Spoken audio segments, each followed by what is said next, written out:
I'm Cathy Zhang, a self-taught watercolor artist, and I started painting in 2015. I followed the conventional path and did the stable 9-to-5 thing for over 10 years before I decided to venture out on my own and make a living from my creativity. I'm here to share what I learned.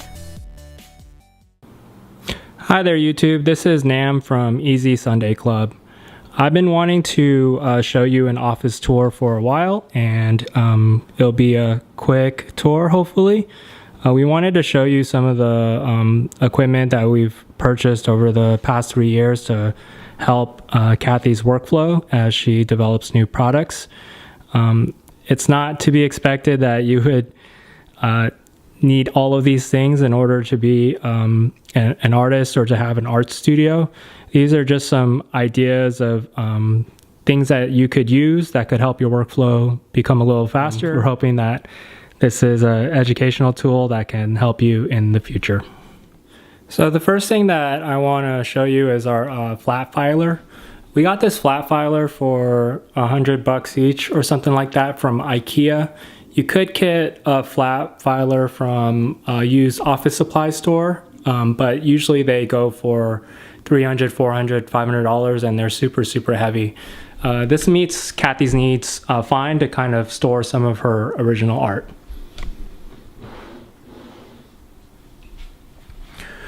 Over on the left, right there, is where we keep her her large fine art paper.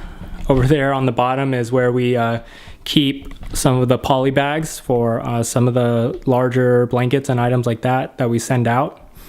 Over right there on that table right here, this is where we have our mail scale. So usually when we send things out, they end up being the same weight over and over again, but it is handy to have that so to calculate the weight for mailing things out. We have two types of shipping tape dispensers. One looks like a big Scotch tape dispenser, and the other is an actual gun. So the gun is more for boxes and things like that, and the Scotch tape is just when you need a little piece really quickly. It's always important to keep positive energy around your workspace and of the ones we love. And this is a little shrine we made for our dog who passed away in November. So it's just a little Vietnamese shrine that we set up so that we can remember him, because he was an important part of our family and our company.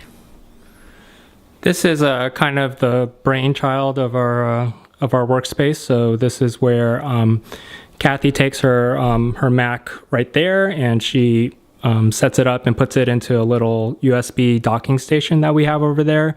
Because when you're working on the computer for long periods of time, you want to use a bigger monitor and an external keyboard so you're not hunched over all the time. Just basic ergonomic stuff. That's her wireless mouse as well. Over on the left is probably one of the must-haves for an artist, and that's your scanner. That's an Epson V600 photo scanner, and that was kind of the first purchase we made, because when you get your art, you scan it in, then you can make fine art prints out of it, put it into a file, and put it on any type of product. Out of the things that we're going to show you today, this is probably like the most must-have. Right next to the scanner is a Polk digital mic, and we use that for voiceover videos or to record podcasts or whatever things like that. Next is our multiple printing station. So right there, right over there, that little nifty thing right there is our printer for shipping labels. It's super small and super cute. It's called the Zebra LP2844, and we were able to purchase those used off of eBay. Usually they cost like $100 or something like that, and it comes with a couple rolls. Just try to buy it from a trusted seller, but it allows us to print shipping labels a lot faster on the sticky tape. Cool thing is that it doesn't, it's a thermal printer, so it doesn't rely on any ink. It actually relies on heat. And a cool hack is that if you set up a business account with FedEx, you can get free rolls of paper. Right there is kind of our workhorse of a fine art printer. It's called the Surecolor P800. This fine art printer is the 17-inch edition. It's the biggest that you can get before getting these like really large 36-inch or 48-inch printers that are like go into the 4 figures. We had to get this one after our Stylus Pro 3880 died on us last year. So it's been good so far. The Stylus Pro 3880 is fine if you pick up one of those used. Those are workhorses and have been around for 10 years. Ink is what is the most expensive thing about it, but this allows you to print all your fine art prints at home. At the bottom right there is a Brother multifunction printer. The main, it's just a basic office printer, scan, print, fax. So in case you need to do any of those things, print out invoices or flyers, anything like that. We made this desk from Ikea. It's just like a TV console and you just put some legs to it. But this is where we're able to keep all of our mail supplies. So everything from rigid mailers for regular fine art prints, larger rigid mailers for larger fine art prints, and we have tubes as well. We made a separate video on how to package your prints, and you'll be able to see all that stuff over there. That blue thing over there is really cool. That's a card folder, and we'll show you that in just a moment. Wanted you to go and look at our desk over here. We were able to build this desk from Ikea as well. That's a Expedit, I believe, filing system, and we just put a tabletop and screwed that on top of it. It allows us to have like lots of cubby space to put books and to put knickknacks and other art supplies. And it's a pretty sturdy desk, so it's multifunctional and it's pretty cheap. It's like $150 or something like that, since you kind of have to put it together yourself. So if you see the card embosser right here, you can see that there's a little these circles over there, and there's some that are dull that actually make a crease in the paper. There's some that are sharp that actually cut the paper, and there's also a perforation tool as well. There's a lot of adjustment that you have to do, and there's the guys right there that you put the paper.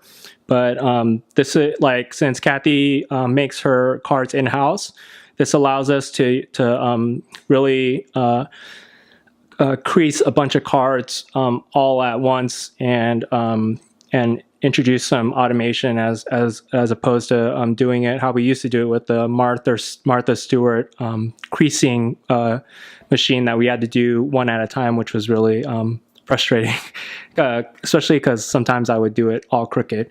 But I'm gonna turn it on and show it to you guys real quick.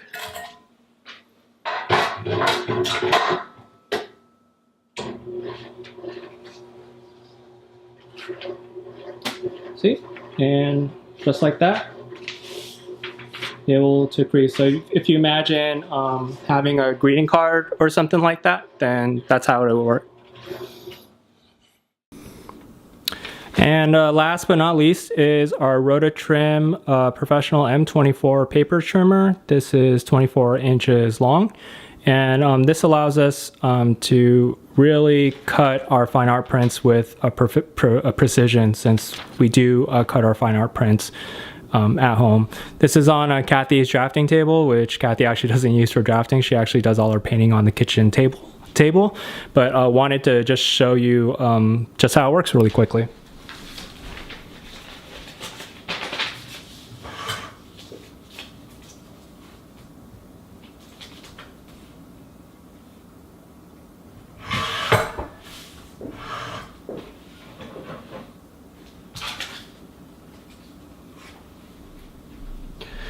So as you can see, it can cut really sharply with precision. Cool thing about the blade is that it self-sharpens as you go back and forth. And I think that investment was $300, but again, this would probably be the third thing I would get after a scanner, fine art printer, and then the paper trimmer. This just made our life so much easier. So that's the tour, really short and simple. Please leave feedback or comments. We love to interact with the community, and let us know if there's any other videos you would like to see, or if there's anything that you want us to double click on, then we can do a future tutorial video on that. Thank you.